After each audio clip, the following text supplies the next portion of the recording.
কত কি করছে, হাট বাজার ফ্রি করছে, হাট ফ্রি করছে, আবার বাকিরাও চেষ্টা করছে ফ্রি করার জন্য। আমাদের অনেক প্রতিপক্ষ তাকে ফ্রি করতে দেয়নি। আজ আমাদের নেতা দূরে আছে, সে আমাদের দেশে কোনো সন্ত্রাস হইতে দেয়নি, কারো ঘরে ই করেনি। আজকে কোন চাঁদাবাজি, আমাদের নেতাদের ভিতরে কোনো চাঁদাবাজি নাই, সন্ত্রাসী নাই। আমরা কত ভালো খারাপ তা আপনারা সবাই জানেন।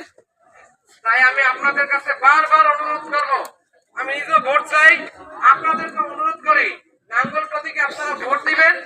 হ্যাঁ, আমাদের নেতাকে সারাভক্ত করবেন। 12 তারিখ সারাদিন নাঙ্গল বাঁকড়ায় ভোট দিন। এই অনুরোধ রেখে মা বোনদের কাছে হাজার অনুরোধ রেখে বলছি, আপনারা নাঙ্গলে ভোট দিবেন, অন্যের কাছেও যাবেন এবং আমাদের গোলাম কিবরিয়া টিপুকে বিজয় করবেন, আমাদের আপা ফারি আপাকে জিতাইবেন। এ বলে আমি আমার সংক্ষিপ্ত বক্তব্য শেষ করছি। আসসালামু আলাইকুম।